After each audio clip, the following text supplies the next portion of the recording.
Hey everyone, it's Cathy with the Meehan Mission podcast, and I am so excited about our guest on the podcast. We have Joel Salatin, and I am fangirling over this man. He is a second generation farmer with Polyface Farms.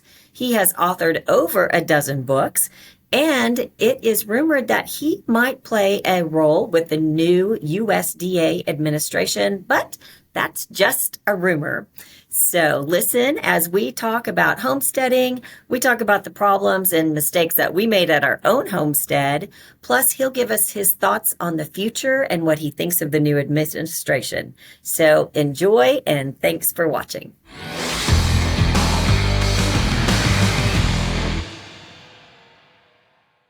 Hello, and I want to welcome everyone to the Meehan Mission podcast. And I'm very excited about today's guest. We have Joel Salatin with us. And I just want to get right to the point because I know that I am very familiar with Joel Salatin because our family has a small regenerative farm. But I really want to introduce a lot of our listeners to Joel Salatin. So if you would please give us a brief introduction of who you are, please, Joel. Sure. So I'm a really young guy, and our family operates Polyface Farm, the farm of many faces, here in Virginia, Shenandoah Valley. We've been here since 1961. I'm second generation. The day-to-day functioning have passed on to our son, third generation, and we are in pastured or grass-based livestock. So chickens, turkeys, eggs, ducks, sheep, cows, pigs. It's all on pasture, all rotated, moved around, like animals in nature are supposed to do. And we direct market everything. We do ship nationwide. And so there's a lot of transition obviously happens this time of year, between summer and winter, and then again in the winter, between winter and spring, as some animals come in and then they go out, and all those kinds of different things. Yeah, well, we have a little bit of a transition going from we do a lot of farmers markets. They're a little bit smaller scaled farmers market to now where we go into home delivery. But I will also include your website on here so that people can reach out to you if they need anything there. And some of the things I wanted to talk about is there is a big trend now for city folks to move out into the country. And I am guilty that my family 2 years ago, we purchased some acreage outside of Tulsa, Oklahoma, because we wanted that, if you want to call it prepper or, basically a homestead, something away from town. We were very, very fortunate that we found 57 acres with 3, if you want to call those homes, places we could live. And we moved out there with 2 of our kids. And we also have our loving farm family. It's another family that moved out there with us, and they help do the land. But, a lot of people are like, I want to do this. And my recommendation is you do it and you step into it and you learn, which is that's what our process has been. Now, your farm is a family farm, and you're second generation. But is there anything that to give us as advice for the people that want to start a regenerative farm or a homestead? Are there any basic things you need to know? Well, there's a lot of things. I think the most important thing is to make sure that you and your spouse or your significant other or whatever are on the same page. The single biggest reason many of these moves end up in disaster is because the couple didn't really go on the same page. And so you've gotta be of a shared mission, shared vision, shared idea. And so you got to get on the same page that way. And the next thing then is to not to not grow too fast.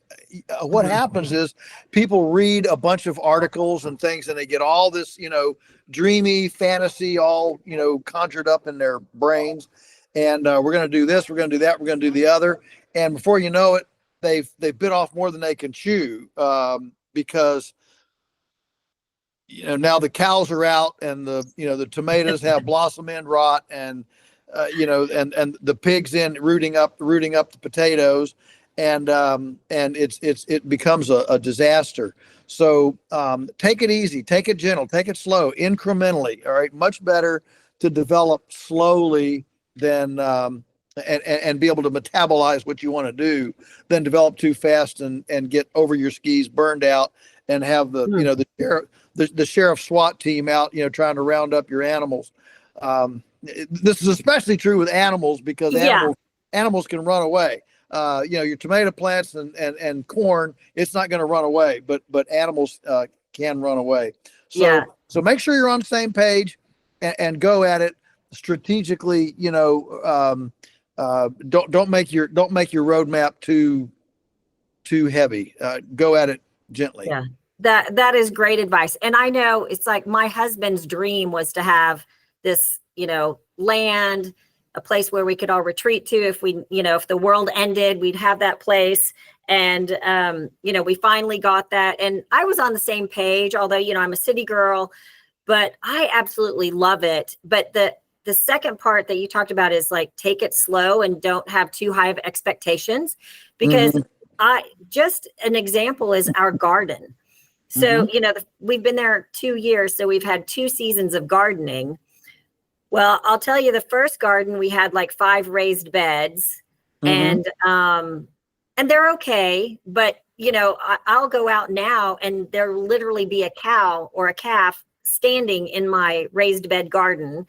And so you learn all these things. And so then the second year we did get a bigger garden, and this time we put a fence around it, but it was like almost so big that we couldn't maintain it. So next year, with the lessons that we've learned, I think we're going to have a great garden next year. But it's really a process of trial and error, a lot of trial and error, and just, taking it slow. I heard a phrase. It's like, sometimes being patient and taking your time is the fastest way to get there. And it's been a lot of that. Yeah, and the fact is, you can't Google experience. No, Google experience, and you can read. It's a little bit like my mentor, Alan Nation. You say it's a little bit like riding a bicycle. You can read and read and read all about riding a bicycle, but until you actually get on it and feel it, you're not going to ride a bicycle. And so it's the same thing in this. You can read all about it, but there will still be surprises, and you will not realize, you can't imagine the amount of things that you don't know. Until you do jump not in. know what you do not know. Yeah, that's right. And you don't know it. Yeah. I know. It's like, why didn't anybody tell me that? It's like, well, I didn't know you didn't know. Yeah. Well, I've written 16 books, and a lot of them are about, farming and small scale farming and things. And you just try to cover everything you can imagine, and you can't. As I say, you cannot imagine the creative ways people have of messing something up. Yes. Been there. Yeah. Been there, done that. So have us. One of these days, I have a book on my my bucket list. I've got other projects that I want to do, but one of them is I want to do a book. I don't know what the title will be. I'm thinking something like just "Oops" or something. That just the crazy things that happen, failures. Sometimes it's our fault. Sometimes it's not. I mean, you can't predict when the 30-inch blizzard is going to come. Oh gosh. And so, so things happen. That's true. But a lot of it is just our own failure to appreciate how many things can, how many moving parts there are. Yeah.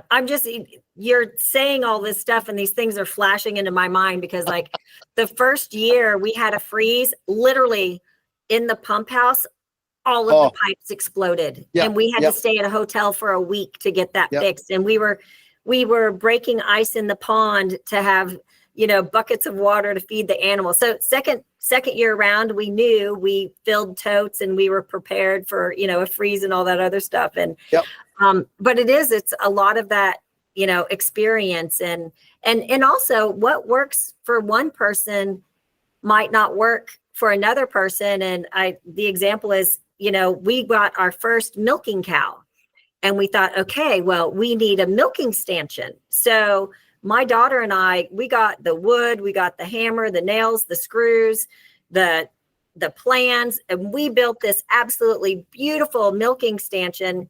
And we put Bessie in there and she hated it. She didn't like it. She hated it. And so you know how we milk her now? We tie her up to a post and just milk her right there. Yeah. And she's just as content as can be. She is just as content as can be. She can move her head around and she doesn't feel. Yeah. Well, we never, you know, we always milked a couple cows growing up and we never had a stanchion. We just put a rope around their neck, gave them a little planter's peanut can. You know, it was like 1 cup of you know, sweet feed. I mean, a cow will jump off the cliff, you know, with you for a little peanut can full of sweet feed. Yeah. And a little bit of molasses, a little bit of, you know, crimped corn, and oh my, they'll come to anything. So yeah, and we just put a rope around her, and you know, she'd just stand there, and we milked a lot of cows that way. That is so great. Well, explain a little bit to some of our viewers why it's so important to have, you know, like cows and chickens and pigs and, you know, I mean, because what have we done to our soil? And, you know, how do we help the small, middle-sized farmer? It just seems like that's like our land already just in 1 year. I mean, it had been vacant and just some like sandy in some parts and everything. And now that we've run the animals through it, I mean, you can already tell that it's better soil and better growing. So what happened to our industry and what happened and what do we do? Yeah, well, you know, it's a really profound question because, as you know, there's a lot of animosity to animal agriculture in America right now. You know, cows are going to, you know, burp and fart, and we're all going to be dead in 30 years because of cows. And you know, the meatlessness, we're going to eat grasshoppers and crickets and go to lab concoctions and all this. So there's a real growing, unfortunately, animosity in our culture to domestic livestock. And so one of the first things that I like to explain to people on livestock is that an animal is like a NASCAR compost pile. I mean, most people appreciate the value of a compost pile. I mean, you don't have to be a greenie or a tree hugger or something to, compost is cool, you know? Yeah. And if you've ever grown stuff, you know how valuable compost is. Well, but composting is a little tricky. You know, you got to have the right microbes, temperature, moisture, oxygen, carbon nitrogen ratio. You know, I mean, it's not rocket science, but it's also not just, we'll throw it together and it's a little bit difficult. Whereas an animal takes that same material, ingests it, and metabolizes it into meat, milk, eggs, whatever, but then excretes and basically does what a compost pile would do in 3 months. An animal does it in 24 hours. 24 hours, yeah. And concentrates it and excretes it.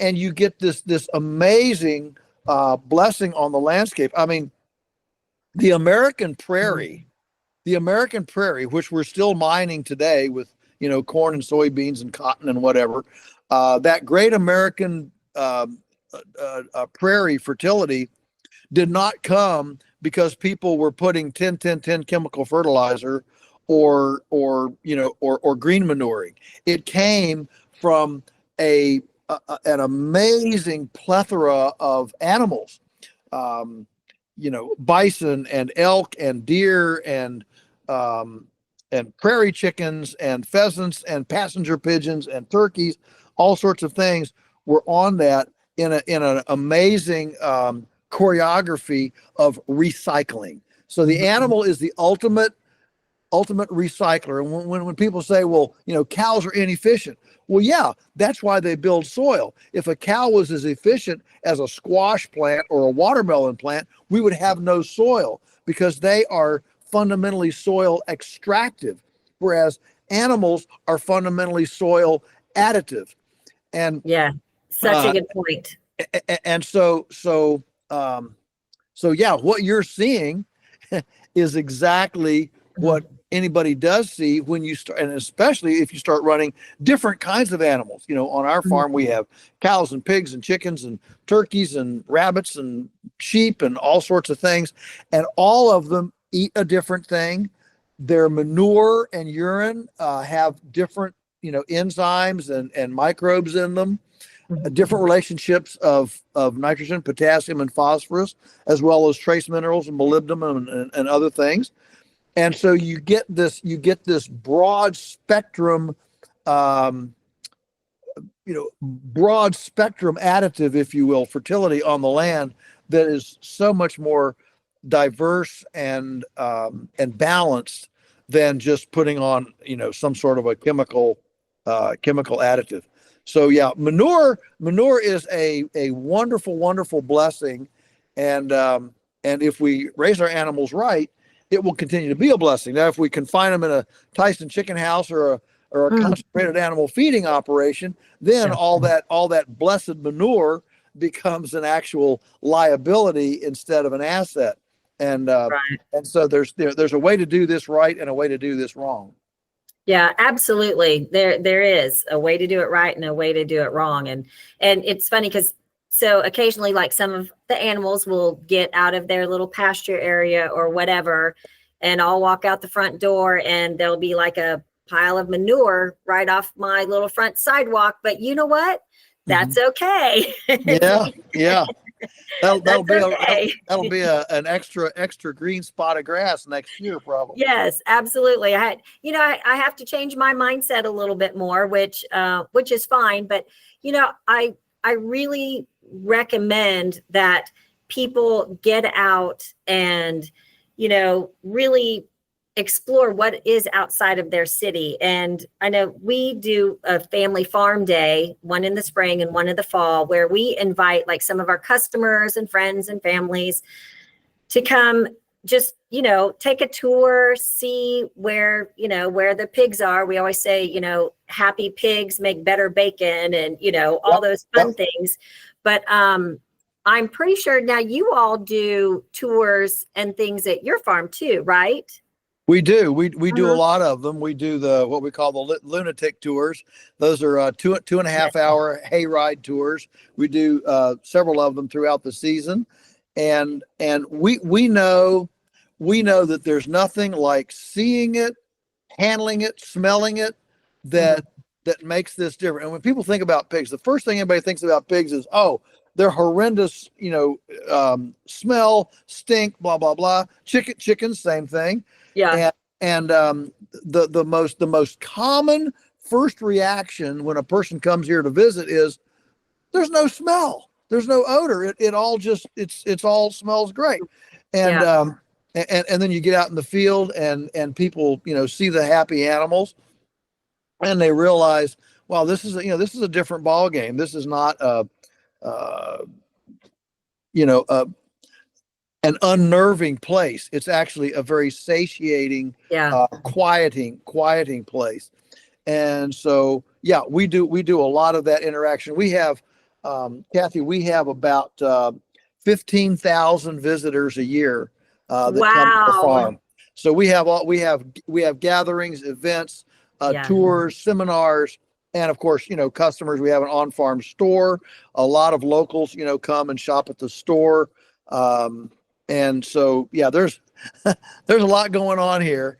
And but we know we have a 24/7, 365 open door policy that anyone can come from anywhere in the world at any time, from anywhere, to see anything unannounced. That's our commitment to transparency.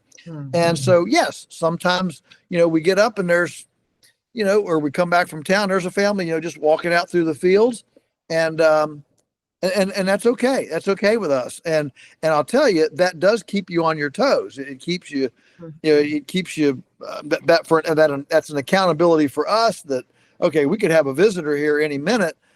We better, keep things copacetic, as they say. Yes. Yeah. No, but that's so important. And, just the experience and the education and being there in person. I know my daughter went to an event at your place last year, and she came back and, she basically runs the farm operations as far as, all of that goes. And you have been such an inspiration to Allie. I'll probably show the picture of you and Allie when you made it out to Oklahoma. She was doing pig castration demonstrations at a gathering. And it's just, having someone like you to be, I don't know if I want to use the word role model, but, just somebody who's experienced, who's actually done it. And not only that, but you are so willing to share what you know and what you've learned, which is just so invaluable. It's like so appreciated. Yeah. Well, we need, the actuarials right now are that in the next 15 years, that's 15 years, 60, no, let's see, how is it? I'm sorry, 50%. I'm getting my numbers confused. The average American farmer is 60 years old. In the next 15 years, half of all America's farmland equity, so land, equipment, buildings, all agriculture equity, half of it is going to change hands in the next 15 years. That has never happened in any civilization peacefully. It's happened in conquest and war and turmoil, but it's never happened peacefully. Now, I'm not suggesting we're getting ready to go into a war. Maybe we are, maybe we aren't. But my point is that so the question is, well, who's going to control that? What hands?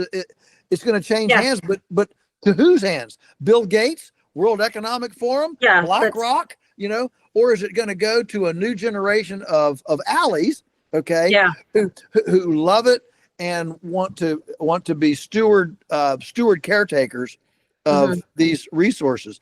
And so truly, farmers are our resource first responders. We talk a lot about first responders, and rightfully so, but when it comes to air, soil, water, nutrition, farmers are our first responders on that line. And the makeup of those farmers, their mindset, their paradigm, their thinking, what are they reading? Who are they listening to? Who do they cavort with? All of those elements then affect how our land is cared for, and ultimately the kind of food that enters our table. So it's a big deal. So I'm if we can germinate new young farmers who have a different mindset than the mechanistic mindset of our farmer forebears, we're going to be in a lot better shape. Yeah. Well, so speaking of that, have you seen a recent growth, like in the number of people that reach out to you or the number of people that visit your farm? Because I feel like there's a wave of people that are kind of, getting back to roots, if you want to, gardening and farming and wanting to get out of the city and start their own little family, even if it's a family farm. It's like when I grew up, now I'm 58, so but I grew up with a garden. We lived in the city, but we had a big old garden, and we had tomatoes and peppers and berries and carrots and lettuce and all of that. And I just don't see that hardly at all nowadays. Even people in the city, like, how do we get how do we get people in the city to appreciate homegrown? I mean, number one, it saves you money. Yeah, Save you money just growing your own fruits and absolutely. vegetables. Yeah. How do we encourage them? You know? Yeah. Yeah. Well, look, everybody has a, whatever, a different testimony for their conversion experience in this. And I'm just Yeah. going to say the conversion experience is, okay, I'm going to be intentional about my sustenance. I mean, it's that simple. And so I'm going to be intentional about that. So that's the first, you know, change or Motivation. motivation. Intentional motivation. Yeah. So we are definitely, I mean, your first question was, are you seeing additional interest in this? And the answer is an unequivocal yes. In fact, I wrote a book, Homestead Tsunami, that explains this phenomenon that we're seeing of people leaving the city, moving out to homesteads, small acreages in the country. Some of those will go on to become full-time farmers, in a few years. Others never will.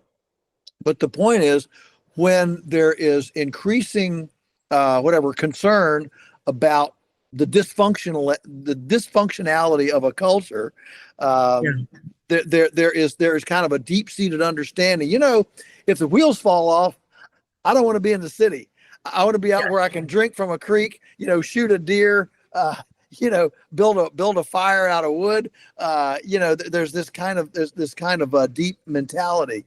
And so, yes, I am seeing a definite trend line that is where there's more and more interest. And there are homesteading conferences sprouting up all over the U.S. Thousands and thousands of people coming to these. I mean, there's a bunch of them. And I just think, yes, I think it's a wonderful, wonderful trend. So how do you get people to move into this?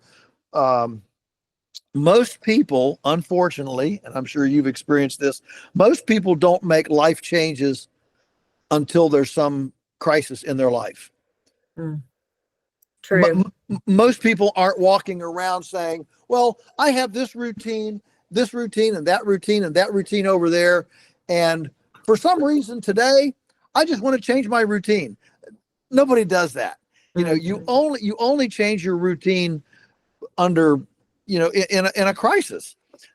People change their diet when they get cancer. People change their exercise regimen when they suddenly, say, hey, whatever. Yeah. Yeah, whatever it is. And so generally there's some kind of a crisis that creates the change. And so it's just, one person at a time. And for many people, spring of 2020 was a bit of a crisis. And we had 2 million backyard flocks of chickens started up in 2020. Really? Yeah. Wow. So that's a lot of in the U.S. In the U.S. Yeah, in the U.S. Wow, that's impressive. Yeah, it is.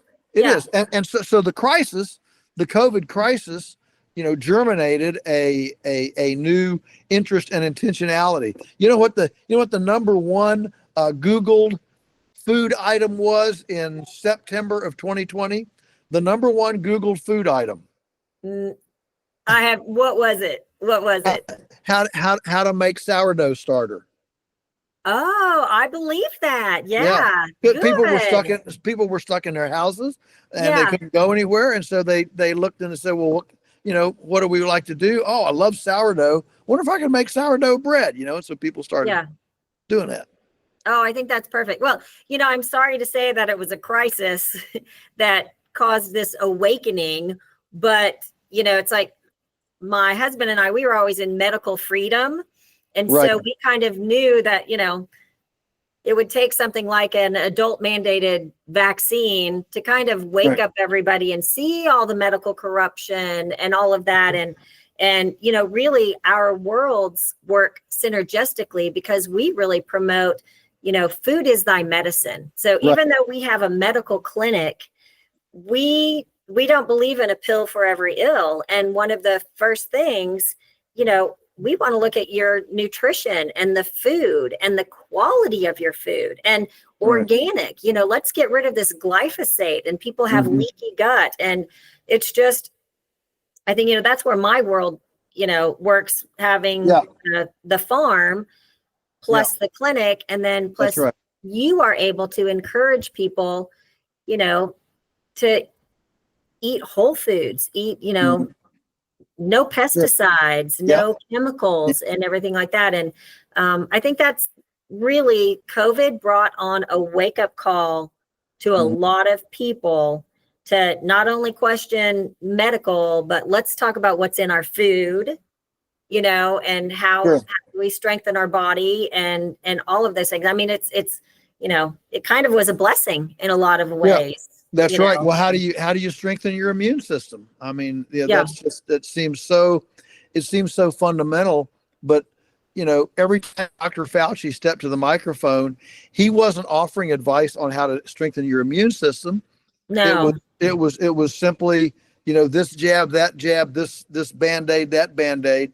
There was nothing said by he or Francis Collins or any of the, the Orthodox narrative about that you could actually just strengthen your immune system. Wow, what a crazy thought is that? And yet, look, we're not sick because we're pharmaceutically disadvantaged. We're sick because we're immunologically compromised. And so when we start looking at rest and hydration and toxicity and emotional disturbance, lack of forgiveness, covetousness. I mean, there's a lot of stuff wrapped up in that immunological function, and the psyche and the gut, we know are directly linked, and so, building up the immune system is a big deal. Yeah. Well, it's kind of funny because, again, we're a medical clinic, but one of our goals is to keep you out of doctors' offices. It's like, how do we, that's right. We have kind of a different patient profile. A lot of them, they know a lot already. We want you to be the scientist of your own health. We did create a whole pediatric national telemedicine to keep kids out of a pediatrician's office, and how do we just educate, and I'm sure that I'll put some of your books on our links so that people can, look into regenerative farming and look at, all of those things that are just crucial. We have to, it starts with talking and educating, and just really also letting people know that we're a community, because often you think you're the only one that thinks this way. Yeah. And then you start meeting like-minded people, and that just encourages you, the normal everyday person. If I don't think anybody's really normal and just every day, but you have a voice. You really do. Everybody has a voice, and they can help other people. Well, and you need to seek out and friendship partner up with people who share your thing. Look, if everybody that you rub shoulders with all day thinks you're an idiot and you're not playing the game, it gets really lonely out there, and gets really hard to swim upstream all the time without anybody. And so sometimes this even includes changing friends. You might have to find some different people to hang around with that are going to support you in a more alternative approach to wellness than the standard just eat McDonald's and Chick-fil-A, and if you feel sick, take a pharmaceutical and all will be well. I mean, that's the simplistic, mindless, idea of the conventional narrative. And you and I know that is a devastating narrative that's going to land you in a bad place. Yeah. And then also when you've got that community, it goes right back to the beginning on you don't know what you don't know. But that also means if you're in a community, you learn from other people, Yes. and then you start to know. And so it's just, I think, I love community. We love to connect people with like-minded people. We like to refer them to resources because it's very important to not just do what you're told, but understand what you're told and research, and do that. Yeah. I mean, the things that a person, for example, I'm just thinking of your audience who's listening to this. I mean, the thing that you can learn, for example, from somebody who knows practical applications for half a dozen herbs, for example, is just powerful. And I mean, I've had, we've got friends that are herbalists, and over the years, I had a tennis elbow thing I got from pounding nails all day, my elbow swelled up, and man, herbalist said, we put a comfrey poultice on that thing. And I did. And in 24 hours, it was perfectly fine. So there are all sorts of non-pharmaceutical things that God's given us to use.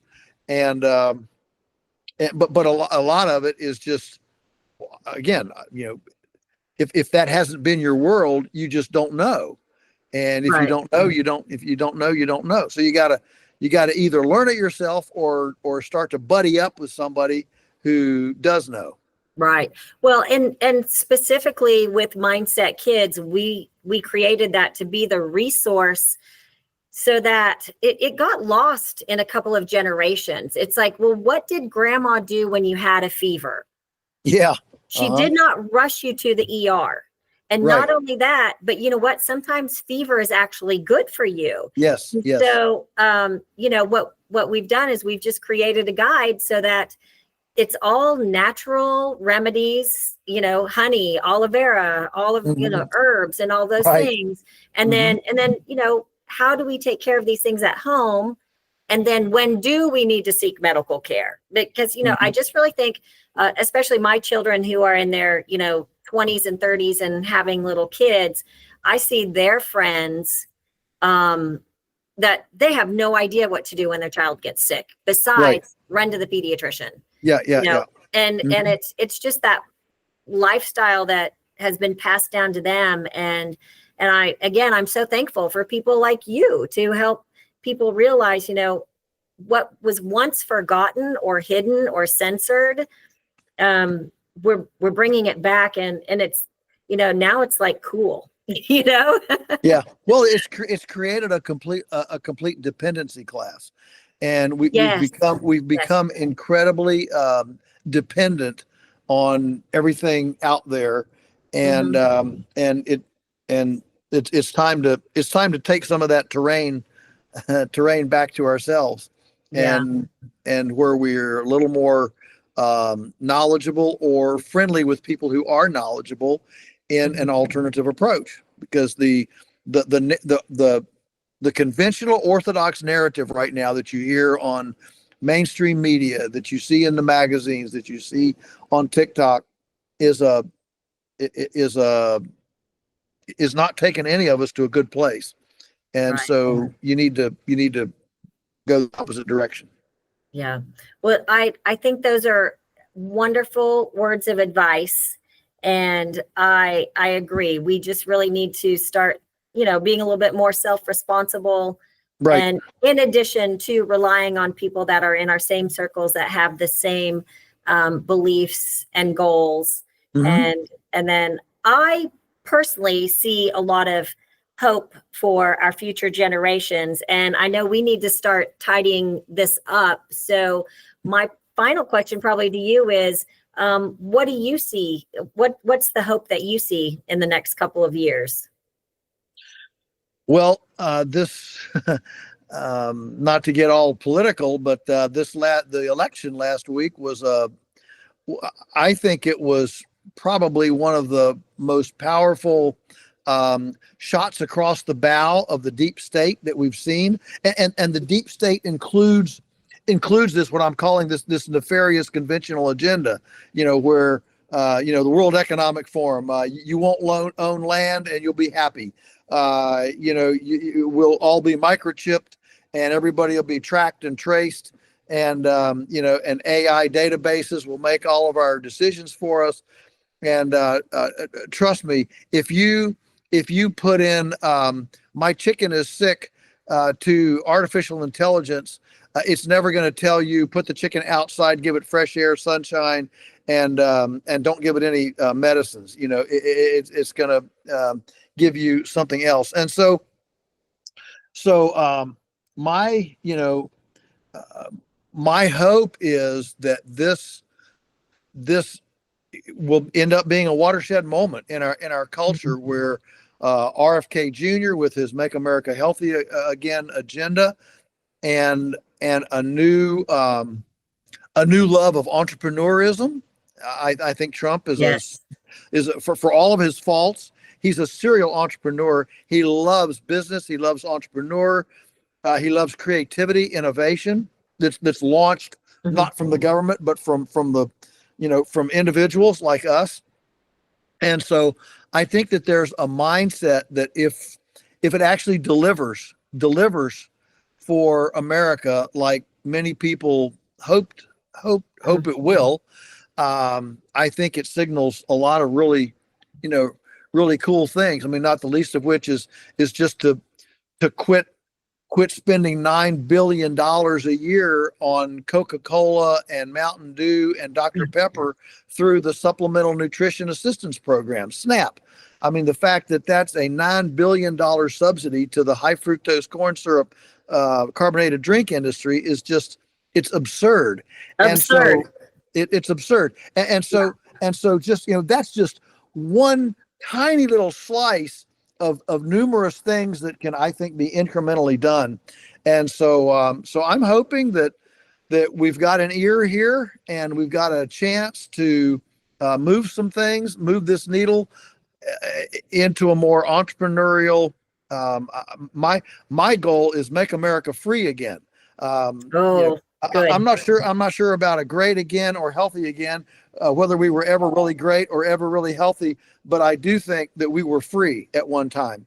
And I think if we set our eyes on what liberty can offer, it'll solve a lot of the cronyism and K Street lobbying and all the things that are done. The reason we have a K Street in our country is because all of our freedoms are for sale.